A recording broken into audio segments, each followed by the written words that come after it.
이번엔 부동산 경기 시점입니다. 경제부장 김경기 경제부장 나왔습니다. 어서 오세요. 안녕하세요. 네, 부동산 시장에 참견해 보겠습니다. 이래서 역세권. 지난주에 서울 시내버스가 파업을 했습니다. 한 이틀간 지속을 했었는데요. 시민들 많이 불편했는데 이렇다 보니까 부동산 시장에서는 역세권 얘기가 다시 새삼 거론되는 것 같습니다. 저희 집이 전철역에서 그 도보 25분 정도 걸립니다.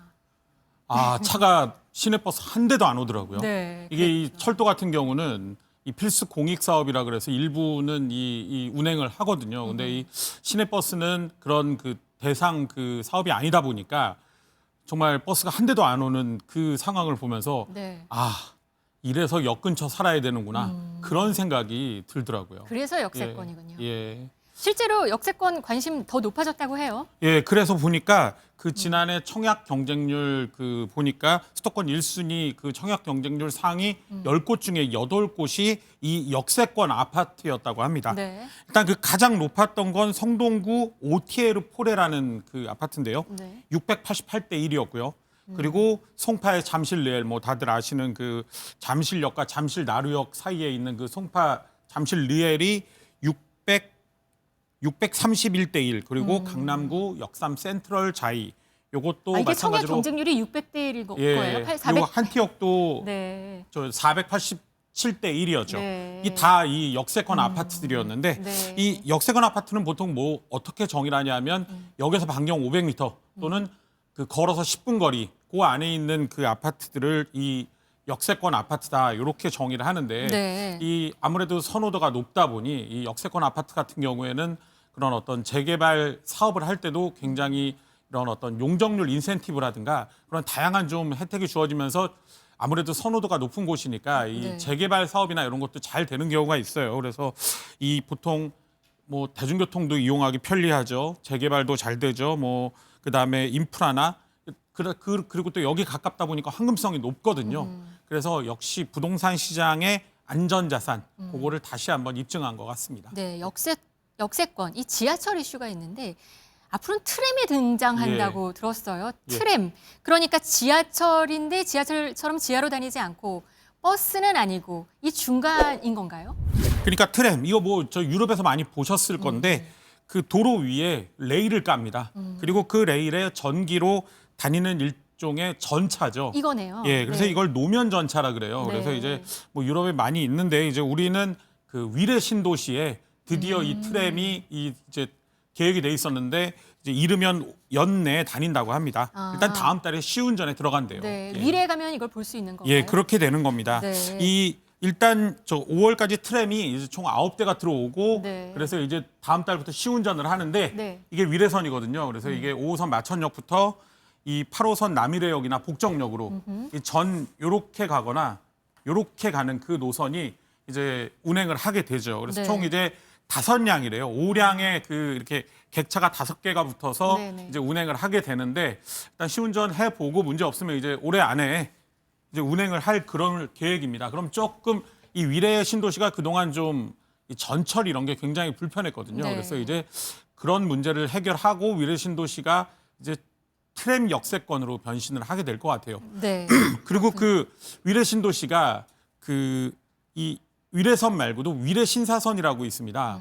이거 전철이에요, 전철. 이거는 그 원래 서울시 경전철이었는데 그게 이제 계속 난항을 겪었는데 이제 그 작년 4월에 재정 사업으로 전환이 돼서 지금 그 예타를 받고 있거든요. 그래서 이르면 다음 달쯤 결론이 나올 것 같은데 그래서 네. 이제 위례 신사선 이게 신사로 가는 그 선인데 이 자체도 이게 통과가 되고 이러면 정말 위례 신도시 진정한 역세권으로 거듭나지 않을까 그런 기대를 할 것 같습니다. 네. 다음 키워드 한번 보겠습니다.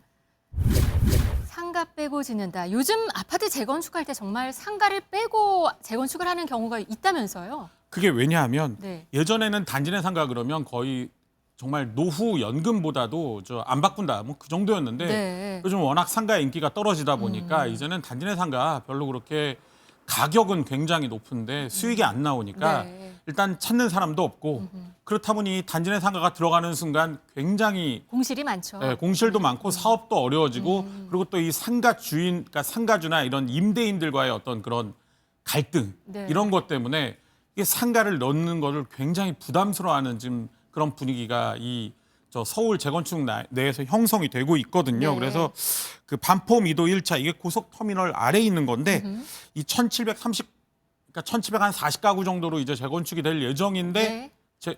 상가를 아예 지상에 안 넣고 지하에만 넣기로 했습니다. 아, 예. 방금 화면에 잠깐 보였는데 그 밖에 지상에 있던 상가가 이제 사라지는 거군요. 예, 지하로 내려갑니다. 네. 그리고 이제 뭐 잠실 우성 4차나 이 마곡동의 신한빌라라고 여기도 이제 재건축을 하는 그 단지들인데 네. 여기는 아예 상가를 짓지 않기로 했고요. 네. 그리고 뭐 목동이나 여의도에서는 이제 재건축 시작하면서 아예 그 상가 쪽은 빼버리고 재건축을 추진하는 그런 경우가 뭐 잇따르고 있다고 합니다. 네, 요즘 그리고 전세 매물 없어서 월세가 많이 오른다는 얘기 많이 들었어요. 근데 뭐 100만 원, 뭐 수백만 원 강남에서 한다고 하는데 강남인데 월세가 70만 원인 곳이 있다고요? 심지어 잠원동이에요. 아. 잠원동 새 아파트예요. 어떻게 이런 일이 있는 거죠? 방 한 칸인데 이게 보니까 네. 전용 84 아파트거든요. 메이플자이 전용 84인데 보증금 5천에 월세 70만 원으로 나왔습니다. 방 한 칸이고 예. 전용 면적 84제곱미터면 예. 이미 살고 있는데 한 칸만 월세를 내는 건가요? 다만 주인이랑 같이 사는 조건입니다. 아. 이게 뭐 보통 네. 어떤 경우가 많냐 하면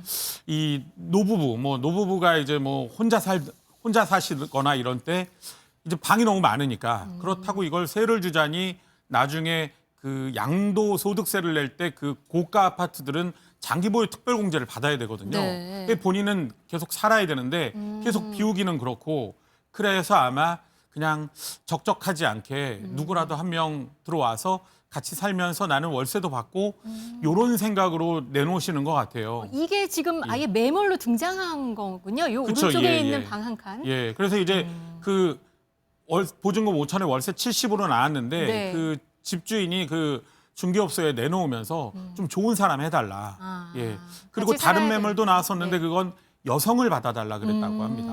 뭐 보니- 조건은 있네요. 예, 여러 가지 뭐 그 노부부보다는 아마 혼자 사시는 혼자 사는 그 노 여성인 것 같아요. 네. 예, 그래서 이제 그런 경우에 이렇게 좀 혼자 살기 적정하니 월세도 받고 양도세도 감면받고 이러려고 내놓은 매물이 아닌가 싶습니다. 네. 예. 그리고 또 저 이런 얘기 들었습니다. 요즘 서울 아파트 중에서 가장 뜨거운 곳이 노원이다. 노원구. 그 노도강에서 사실은 노원은 그렇게 잘 안 움직이는 곳이었잖아요.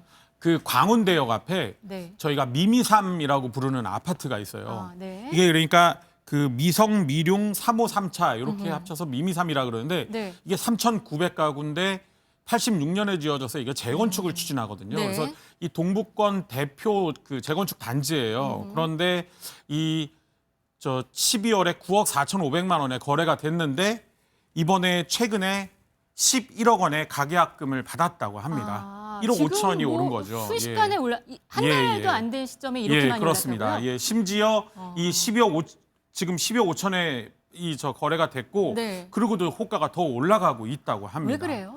이게 왜냐하면 잠실이나 강남과 한강벨트 이 아파트들의 가격이 뛰면서 상대적으로 접근이 어려워지자 이 중저가 단지의 우량 매물을 중심으로 해서 이 매수세가 몰리는 그런 분위기인데요. 그렇다 보니 지금 작년에 가장 뜨거웠던 잠실보다 노원의 거래량이 더 많다고 합니다. 네. 집을 사시려는 분들은 많은 것 같습니다. 그런데 지난주에 기준금리가 동결이 되면서 이제 하락 기조는 멈췄다. 이제 금리가 오를 것이다라는 전망이 많거든요. 그렇다면 여기서 경기에게 물어봐 부동산만 질문 가겠습니다. 금리가 올라가는데 고정금리로 대출을 받아도 될까요? 어떻게 해야 되는 건가요? 제가 이 질문을 뽑은 게 이게 그 그러니까 작년에 주택을 많이 샀잖아요. 그러면서 대출 금리를 변동을 해야 될지 고정을 해야 될지 물어보시는 분들이 있더라고요. 네. 그래서 제가 뭐로 고정금리로 받아도 될까요?라고 하길래 아니라고 했습니다. 안 되나요? 예, 그게 왜냐하면 사실 이 지금 변동금리가 고정금리보다 더 낮습니다. 그 말인즉슨 앞으로 금리가 더 올라갈 것이다. 그러다 보니 고정금리의 일종의 어떤 그 페널티를 준 그런 상황인데 네. 지금 뭐 보면은 하느니 금리 동결해가지고 대출 금리나 시중 금리 계속 올라갈 것 같아요. 그런데 이 주택담보대출이라는 거는 기본적으로 저희가 1, 2년 받고 끝나는 그런 상품이 아니잖아요. 네. 그러다 보니 길게 받아야 되는 상품인데 우리나라의 지금 경제가 이 선진국 대열에 들어서서 성장률이 높게 올라가기 어려운 상황인데 그렇다면 저성장, 그런 어떤 저성장의 그런 문제가 앞으로는 더 얘기가 될 가능성이 큰 상황에서 금리가 높은 금리를 유지한다? 쉽지 않을 것 같다. 그래서 저는 변동금리로 가는 게 우리가 어차피 길게 가는 거니까 그게 맞는 것 같다. 이런 생각입니다. 알겠습니다. 지금까지 부동산 경기 시점 김경기 경제부장이었습니다. 고맙습니다. 맞습니다.